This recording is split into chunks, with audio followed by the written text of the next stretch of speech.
If you haven't been with us the last couple weeks, I just want to kind of set a recap as to where we are in our travels through the book of Genesis. Jacob, old heel catcher, that's what his name actually means. He tricks his father Isaac into giving him the birthright over Harry, his brother Esau. As a result of this deceit, Jacob is forced to flee from his home. Esau wants to kill him. Isaac and Rebekah have decided it best to send Jacob about 500 miles east to Haran to stay for a time with his Uncle Laban, at least until Esau calms down. Now, what was to be a temporary stay ends up becoming a permanent layover, which doesn't really bother old Jacob because as soon as he arrives, he starts crushing on his cousin Rachel. Now, that sounds weird, cousin Rachel. But she was a babe, and I guess in that culture, those things were normal.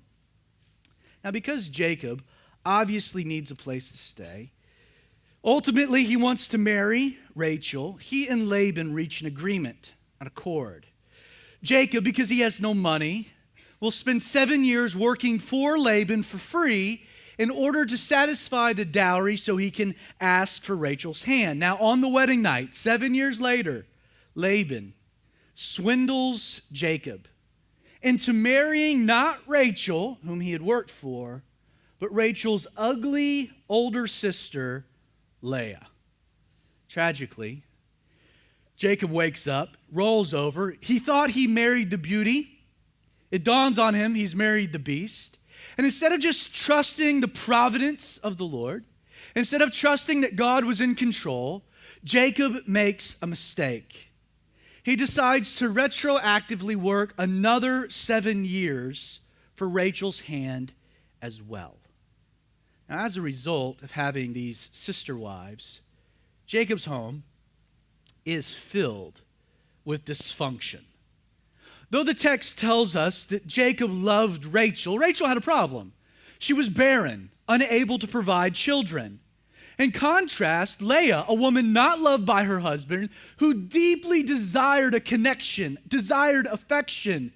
Well, the Lord looked on her compassionately, opened Leah's womb, and she bore Jacob, according to what we looked at last Sunday, 4 sons: Reuben, Simeon, Levi, and Judah. Now, on a side note, as wedding gifts, Laban gives to Rachel a handmaiden by the name of Bilhah. To Leah, he gives Zilpah. Now, this is important because as we work our way through chapter 30, these 2 women will also contribute to the dysfunction in Jacob's home. Now, from a macro perspective, why are we given this crazy dysfunctional, why are we giving a glimpse into this home? Why is this recorded for us? Clearly, this is not a good representation of Jacob. This is not putting him out there into a good light. Not only is he disobeying the Lord by entering into a polygamous relationship, marrying 2 sisters, his family is a disaster. I mean, really, this is probably the most dysfunctional family, second to King David, you're going to find in the Bible. It's a disaster. So why in the world do we have the last few verses of chapter 29 and then all of chapter 30 dedicated to all of these children? Let me explain. From a macro perspective, Jacob, we're going to have the reference, the record of him having 12 sons, really 11. The 12th, Benjamin, will come later. These 12 sons of Jacob will become known, their family lineages will play out by which they become 12 individual tribes. We'll see this next Sunday, but Jacob, his name ends up being changed by God from Jacob to Israel. So when you hear the phrase, the 12 tribes of Israel, that's literally saying the descendants of these 12 sons of Jacob. And so, no doubt, Moses, the compiler of Genesis, with this ragtag nation of slaves coming out of Egypt, about to enter the promised land, Moses is giving them a bit of their history, how they came to be, how these 12 tribes of Israel, these 12 sons of Jacob, developed. Let's just dive into the text. Genesis 30, verse 1. Now when Rachel saw that she bore Jacob no children, Rachel envied her sister. and said to Jacob, "Give me children or else I die." And Jacob's anger was aroused against Rachel. And he said, "Am I in the place of God who has withheld from you the fruit of the womb?" I tell you, this Jacob, quite a tender chap, isn't he? He marries two women. Rachel's a babe, Leah, not so much. Then to compound his problems, Jacob is open, makes no bones, doesn't conceal it at all, how deeply he loves Rachel, while Leah, not so much. It's terrible. And yet, by the time Leah finally provides Jacob his fourth son, Rachel begins to see something has changed or is changing. Don't forget, when Judah was born, what did Leah do? She praised the Lord. And yes, it might have been that she had just come to peace with her situation, but the case can be made that she finally got what she was desiring. That Jacob recognized that fruit was coming from Leah and not Rachel, that Leah was providing these sons, that Jacob's heart began to tenderize. At the end of his life, Jacob would request to be buried next to Leah and not Rachel. And it might be that after the birth of Judah, that Rachel begins to sense that the tide might be turning. We're told, for probably the very first time in her life, Rachel envied her sister Leah. There is no doubt Rachel was still Jacob's arm candy. She was clearly the trophy wife. But that being said, upon seeing the joy that Jacob was having with Leah, the fun that he was having with these four boys, what happens? Rachel's motherly instincts, man, they kick in, and they kick in hard. And what we can assume to be kind of a private moment between Rachel and Jacob, we see Rachel's emotions over her barrenness just come spilling over. They come flooding out. She says, "Give me children, or else I'll die." That's extreme. Rachel is distraught. She's overcome. More than anything in that whole world, all she wants is children. Sadly, instead of listening to the genuine cries of his wife, instead of calming her angst, reassuring his love, dedication, and commitment, instead of bearing Rachel's burdens, reminding her that it wasn't her fault, instead of exhorting her to place her faith in God, reminding her that Sarah had once been barren as well, but God yielded in time. How does Jacob respond? First, we're told he gets angry. Fellas, that's never a good way to start an interaction with your wife. Just a side note. For years, Rachel was the chill sister wife. She was no drama, fun to be around. I imagine that the nights that Jacob spent with Rachel were a relief, a vacation of sort, when you consider how nagging and needy Leah had been. Now, in his home, right? Leah seems to have calmed down, settled in. All was good in one tent. But what's now happened? Now Rachel is discontent. Now she's the one nagging. Jacob just can't get a break. Look at what he says to her in his anger. He says, "Am I in the place of God who has withheld from you the fruit of the womb?" He gets angry and he lashes out. And this is basically what he says to her. "Why are you getting on to me? Like, it's not my fault. Like, what can I really do about it? I don't know, Rachel, if you've noticed. I'm having no problems. My soldiers are marching just fine in that other tent. The problem, honey, ain't me. The problem seems to be with you. So get off my back. Why don't you figure out what's going on?" I mean, that's really what he's saying. Terrible. Verse 3, so Rachel said, Here is my maid Bilhah. I just, by her name, can't imagine she being a very pretty lady. It's a side note. Here's my maid Bilhah.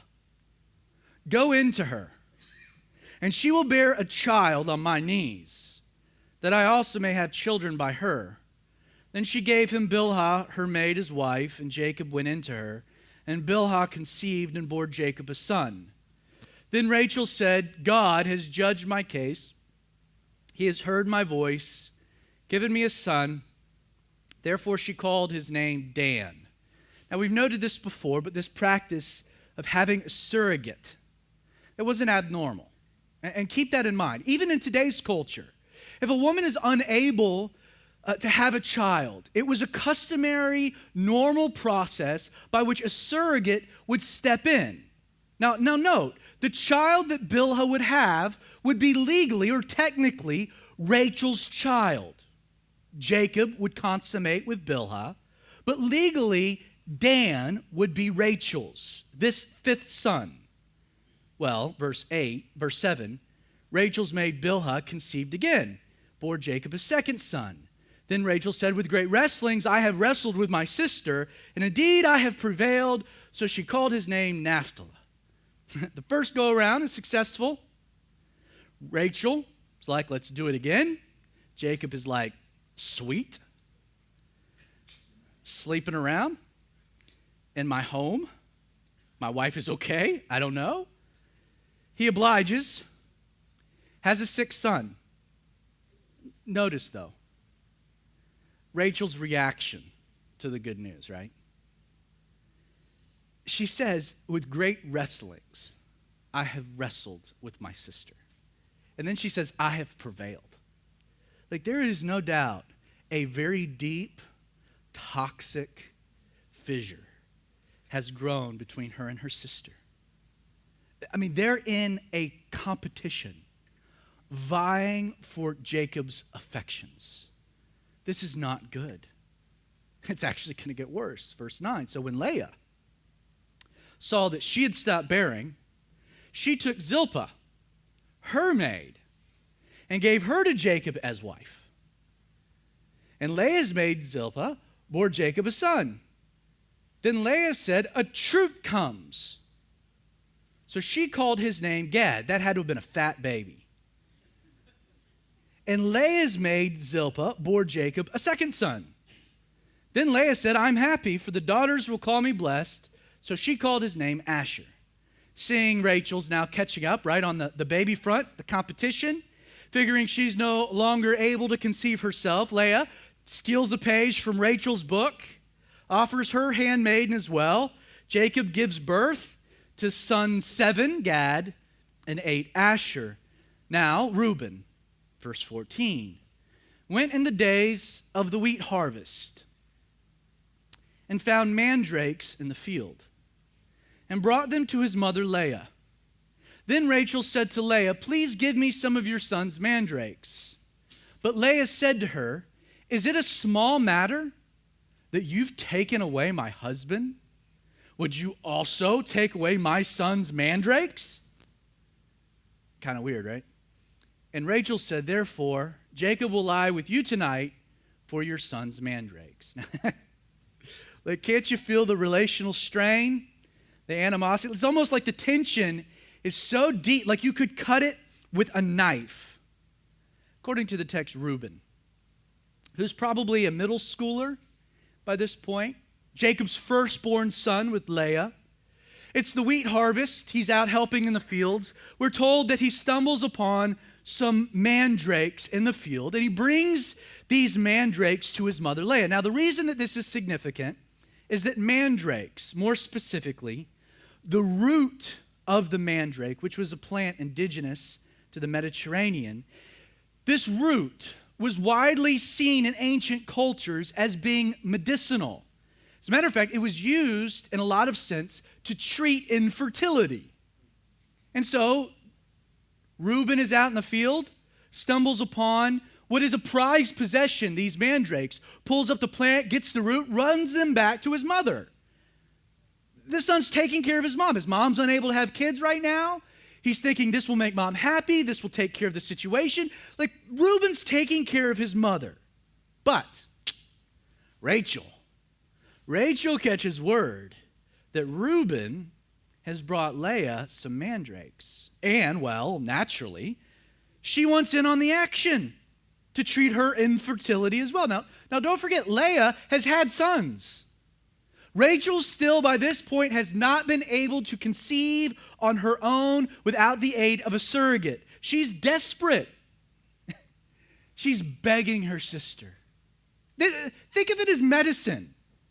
Now, this is how hard this relationship has become. Can you just give me some? Just a little bit. And what's Leah's reaction? You took away my husband. Mic drop. Like, we want to talk about being fair? We want to talk about doing a solid? You took away my husband. Like, now the truth comes out, right? Why there's so much animosity. Sensing Leah was not going to show her any kindness, quick-thinking Rachel proposes a trade. She says, look at it again, if you give me the mandrakes, I'll make sure Jacob sleeps with you instead of me tonight. Rachel is so desperate to have children, she's literally willing to prostitute her husband in order to get these mandrakes. Well, when Jacob, the old boy, came out of the field in the evening. And by the way, on a side note, if you've ever been entertaining polygamy, like look no further than this dysfunction. Like just on a side note, don't go down that road. So Jacob comes out of the field. It's the evening, and Leah goes out to meet him and said, you must come into me tonight. And it gets romantic. For I have surely hired you with my son's mandrakes. Now, if I'm Jacob, I'm like, yo, like this just seems a little off. Like, what's going on? And yet, look at the reaction. None. He laid with her that night. Okay. At least y'all working it out. It's Tuesday, I'm supposed to be with Rach, but if Rach made a deal, good for her, I'll go lay with you. So God listened to Leah. And she conceived and bore Jacob a fifth son by her. So Leah said, God has given me my wages, because I have given my maid to my husband, so she called his name Issachar. Then Leah conceived again and bore Jacob a sixth son, and Leah said, God has endowed me with a good endowment. Now my husband will dwell with me, because I have borne him 6 sons. So she called his name Zebulun.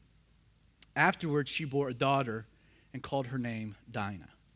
Now much to her chagrin, Rachel's plan, it blows up in her face. Leah sleeps with Jacob, conceives, ends up bearing 2 more sons, her 5th Issachar and 6th Zebulun, which brings Jacob's total number of sons to 10. We're also told, after all of this, Leah bore a daughter, called her name Dinah. Now, Dinah, she's recorded here. She's the only daughter recorded. Now, that doesn't mean that she was the only daughter Jacob had. According to the genealogies, the seed, the lineage was passed down from man to man, meaning that there's not a lot of women recorded in the genealogical records. In this instance, she's recorded for us because she will play out later in another story in Genesis. The idea, though, is that Jacob probably had a lot of other daughters in addition to just this one, meaning he's got quite a brood growing. Verse 22, so God remembered Rachel. And God listened to her and opened her womb, and she conceived and bore a son and said, and man, you can imagine the exhale, God has taken away my reproach. So she called his name Joseph and said, the Lord shall add to me another son. How interesting, right? This phrase kind of marks this transition, right? God remembered Rachel. Now, understand, this word in the Hebrew, it doesn't imply that God had forgotten about her. That there was some plans that God had set aside for Rachel that he had just, man, I just totally forgot about you. So focused on these other women, I had forgotten about you, Rachel. That's not the idea. The implication of this word remembered is that God is making a conscious decision to center now his work in her life. It's now time to enact a plan. The word tells us that God is now going to be active. And we got to consider that what change prompted God's intervention. Now, as it pertains to the flow of the text, the mandrakes are powerless, right? She trades Jacob for the mandrakes. Leah's got no mandrakes. Lays with Jacob, has some babies. She's got the mandrakes, hitting up the mandrakes hard. Laying with Jacob, still no babies. The mandrakes, failure. And now Rachel, she reverts to the only thing that she hasn't tried. She prays. Now understand, in stark contrast to the faith that we've seen demonstrated in the life of Leah, this is the very first time we see any type of spirituality stemming from Rachel. Within our text, we find Rachel using two different names for God. First, in this statement, God has taken away my reproach. This word God, it's the classical title Elohim. What makes that interesting is that in addition to being a masculine noun, Elohim, we've seen that before. In the beginning, God created. It's the word Elohim. It's a masculine noun, but in addition to that, it's a plural word being used in a singular context. So it's masculine, which is why we see the masculinity of God. It's within the Hebrew word for God himself. El, the masculine, Elohim. Masculine noun, plural, meaning gods, but used in a singular tense. Gods. There is but one God existing in three persons. It's a beautiful picture and representation of the triune nature of God, the Trinity, which is significant. Because in using this word, Rachel is making a major worldview concession. She had grown up in Haran. This is Babylon. It's polytheistic. They believed in a pantheon of gods. They had a God for everything. And yet Rachel, growing up within that culture, steeped in that worldview, has come to the conclusion that there is but one God, the God of Jacob, and the God of Isaac, and the God of Abraham. But secondly, she uses another word. This statement, the Lord shall add to me another son. This word Lord, capital L-O-R-D in your text. The reason it's in caps is that we don't have the vowels. The reason we don't have the vowels is that this was the personal name for God. And the Hebrews wanted no one to utter the personal name of God. So they took the vowels out. In the original, it's just capital capital Y-H-W-H. We don't know if it's Yahweh or Jehovah. But this is the personal name for God, which is another interesting development. Whereas Elohim spoke of God's eternal nature, who he was, Yahweh was the term by which God would reveal himself to an individual. This means that in Rachel's life, her worldview had changed. She had rejected these polytheistic, this pantheon of false gods to accept the real God, and that real God had revealed himself to her, giving her his personal name. He says God, Elohim, but then she also calls him Lord, which is a term of endearment. You see, I'm under the impression that what had changed in Rachel's life, the very development that had prompted God to open her womb so that she'd conceive and bear a son, was her decision to place her faith in Jacob's God and to turn to the Lord, Yahweh, in her distress. As we'll see, Joseph Joseph will end up demonstrating quite a powerful spiritual acumen, and I think he gets that from his mother Rachel. Understand, spiritual barrenness is the status quo for all those separated from God by sin. You see, apart from the direct involvement of God, it is impossible. You will never be spiritually fruitful. Leah bore fruit right from the beginning because she demonstrated a relationship with God. Rachel was barren because she didn't. Rachel did everything she could to yield life on her own, didn't she? She even used her husband to barter with Leah for mandrakes, only to then watch her sister conceive yet again.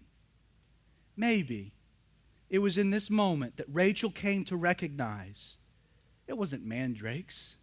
It was Leah's relationship with God that was making her fruitful, that was producing from her life.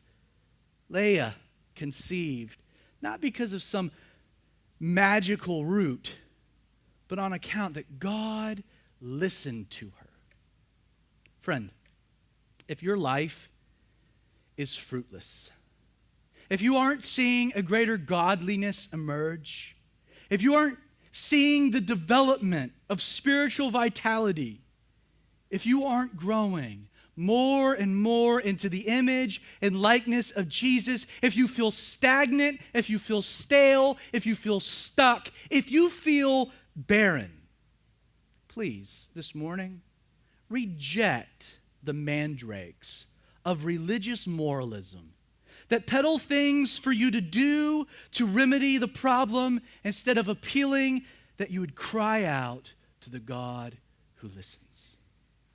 Remember in Galatians chapter 5, we're told that the fruit of the Spirit yields in us love and joy and peace, long-suffering, kindness, goodness, faithfulness, gentleness, self-control. It's the fruit of God's Spirit, a work of God in you that works its way out of you. If you're barren, the remedy isn't mandrakes, but it's to cry out to the Lord, asking Him to take what is dead and to bring it to life. Well, it came to pass, verse 25, when Rachel had bore Joseph, that Jacob said to Laban, "Send me away that I may go to my own place and to my own country." Now, for context, Jacob has been working for Laban approximately 20 years. Not only did he labor 7 years for Leah, 7 more for Rachel, but he's continued to work another 6 years. It's interesting, but while we don't know what exactly sparked this desire within Jacob to leave, the text does infer that there was something about Joseph's birth in particular that stirred this desire that maybe he should be moving on. So Jacob continues. He says, "Give me my wives and my children for whom I've served you, and let me go. For you know my service which I have done for you." And Laban said to him, "Please stay, for if I have found favor in your eyes, for I have learned by experience that the Lord has blessed me for your sake." Then Laban said, "Name me your wages, and I will give it." Though Jacob is expressing his desire to leave, not leave in a few months, but to leave immediately, Laban rightly understood Jacob had been rather good for business. This statement, "I have learned by experience that the Lord has blessed me for your sake," it's interesting. Now, don't forget, Laban wasn't a believer, wasn't a convert. Laban is a pagan idolater. He is also a polytheist who believes in a pantheon of false gods. And yet he does something interesting. He uses what? The name Lord, capital L-O-R-D, to describe whom? Jacob's God. And Laban admits that through his experience with Jacob, he had come to recognize that Jacob's God was real, that God's hand was clearly on his life. and that all the blessings that Laban had been enjoying came as a byproduct. Blessing had come to Laban's home because of God's presence in Jacob's life. Can I ask you a question? You don't have to answer that because I'm going to ask you a question anyway. What does your life say about Jesus? Do people see Jesus manifesting in and through you? When they interact with you, when the world does, your coworkers, people at the ballpark, fill in the blank. When people interact with you, come in contact with you, do they walk away having experienced a measure of the divine? Do people see fruit of God's Spirit? Are the people around you witnessing a transformation so radical it can only be attributed to a supernatural influence? Do people concede your God must be real, for his presence in your life is undeniable? Are you being salt, flavor, and light to the dark world around you? It's been said that you might be the only Bible that some people ever read. Now consider what reality in Jacob's life was so apparent Laban had to concede God was real. Because right now you're thinking about all the things you do, and you're kind of starting to beat yourself up. There's kind of a ripple of condemnation. Be like, man, I totally failed at that. You asked me a question, I answered it, and I didn't like the answer. It's terrible. Thanks, Pastor. I feel this big. Okay, cool. I do too. We're all together. But this is what blows me away, because this is what it was about Jacob that Laban recognized. It was so mind-blowing, right? Was it Jacob's obedience that caught Laban's attention? No. Dude was a swindler from the day he arrived. Was it Jacob's, vast understanding of scriptural things that really impressed old Laban? Man, that dude can quote so much scripture. Jesus must be inside of him. No, it wasn't that. Was it the way that Jacob treated his wives? Or his family? Let's just go out there. Was it anything that Jacob had done or was presently doing? No. You see, Laban met Jacob, and what did he say? Bone of my bones, flesh of my flesh. I'm a swindler. Swindlers know swindlers. A con man knows a con. Laban knew Jacob. Knew him well. He knew what kind of man he was. And yet, what caught his attention? What caught his attention was that God's grace was demonstrated to Jacob in spite of Jacob. I know you, and God still blesses you, and I know you, and God still blesses you, and I know you. But God is still blessing you. There's no rational explanation for this at all. It's God's grace. You see, that's what the world will see. Man, I knew you, and I know you, but God's doing something in you and through you, but I still know you. I need to meet that God. Because that's not like any other God this world has to offer. God's grace. Well, with all this in mind, you can understand then why Laban proceeds to tell Jacob, bro, I need you to stay. So name your wages. And while Jacob felt a call to leave, Laban does everything he can to entice him to stay.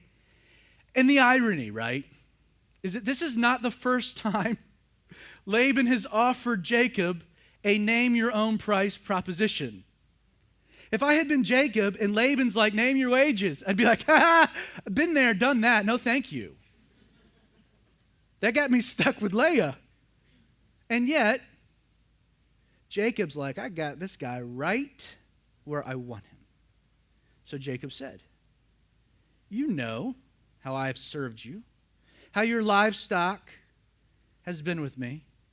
For what you had before I came was little, but it's increased to a great amount. And the Lord has blessed you since my coming.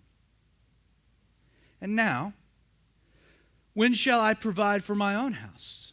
So Laban said, what do I give you? Jacob replies, you shall not give me anything. If you will do me this one thing, I'll feed and keep your flocks. Verse 32, let me pass through all of your flock today. And we're going to read something that's really weird, okay? And I don't fully understand it, and we're going to kind of work through it. Let me pass through your flocks today, removing from there all the speckled and spotted sheep, and all the brown ones among the lambs, and the spotted and speckled among the goats. These will be my wages. So my righteousness will answer for me in the time to come. When the subject of my wages comes before you, everyone that is not speckled and spotted among the goats and brown among the lambs will be considered stolen if it's with me. And Laban said, oh, that's a deal, that it's according to your word. Now, understand, instead of payment, a wage, Jacob wants a part of Laban's flock that he can use to kind of start his own seed money, an investment. Now, knowing purebred goats were black, I don't know if you knew that, lambs, purebred, were white, making those two more valuable. What does Jacob do? He asks Laban to give to him the lesser valued, speckled and spotted from among his herd to be his wage. Okay, you with me? So, Laban removed that day the male goats that were speckled and spotted, and all the female goats that were speckled and spotted, everyone that had white in it, and all the brown ones among the lambs, gave them to the hands of his sons. Then he put 3 days' journey between himself and Jacob fed the rest of Laban's flocks. Just pause. Now that the terms are agreed upon, the flocks have been separated. So that's what happened that day.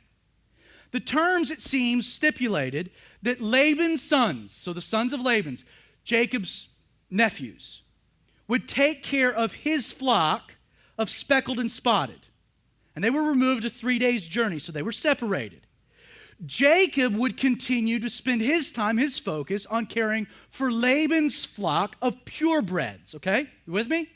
Speckled and spotted over here, ran by Laban's sons. Purebreds over here, Jacob still taking control, taking care of them, because that's how Laban has been prospering. Now, from that day moving forward, anytime it would appear that this speckled and spotted herd of Jacob's would produce a purebred, which was unlikely because of genetics, it would come back to Laban's flock.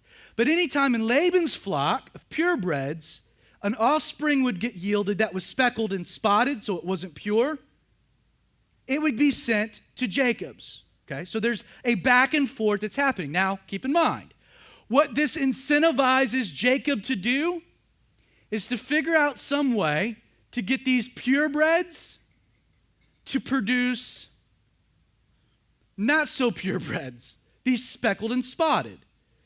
Now, his strategy here is weird. And the way he's going to go about it, I don't believe there's any science to it. Let's just look at it. So Jacob, he's wanting to tweak the offspring, the old swindler.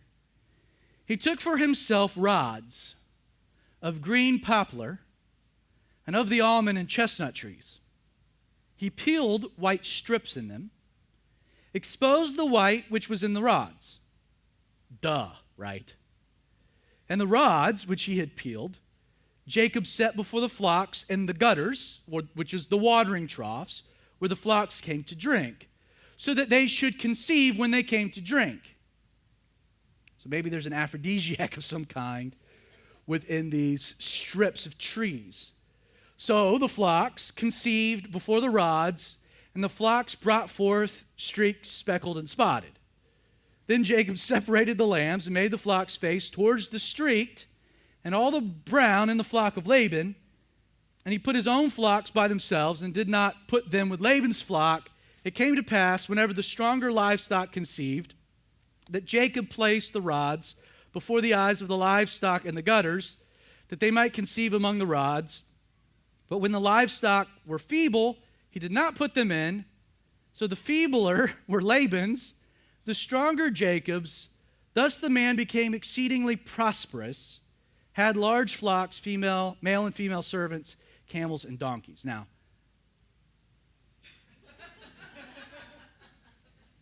literally, go read every commentary, some dumb explanation.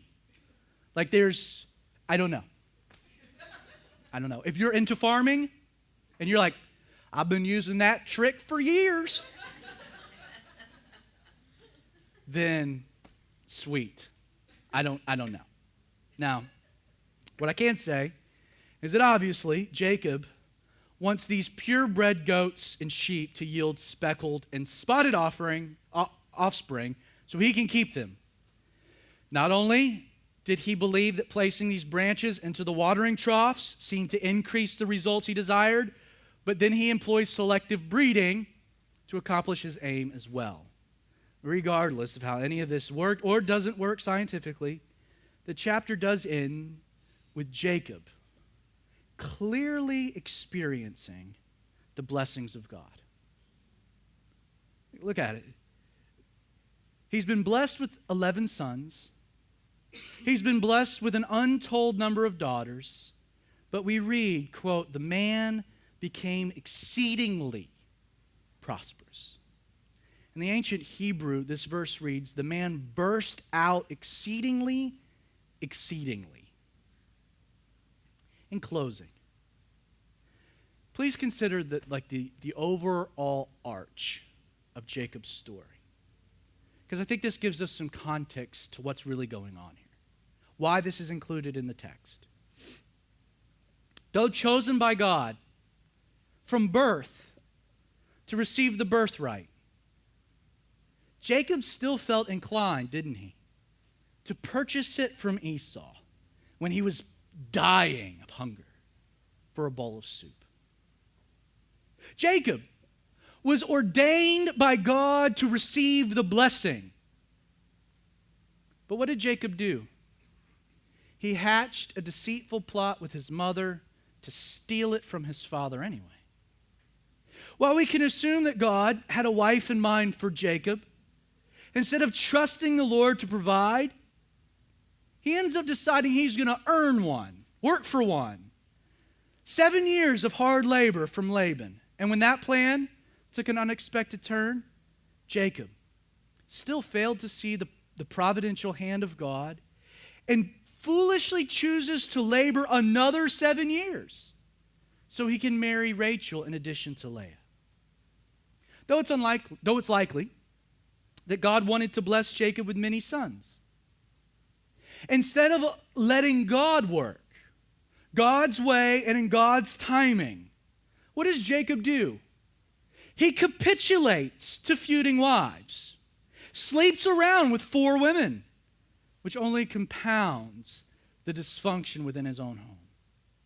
Beyond this, when he should have obeyed the Lord's stirring, when he should have left Laban upon the birth of Joseph, trusting that God would provide for his needs, trusting that God would bless him, trusting that God would care for his family, what does Jacob do? He hatches another scheme to gain wealth via human ingenuity. You know, if Abraham illustrates for us how God's grace remains sufficient in the presence of overt human failure, and didn't we see that? Over and over and over again, Abraham falls flat on his face.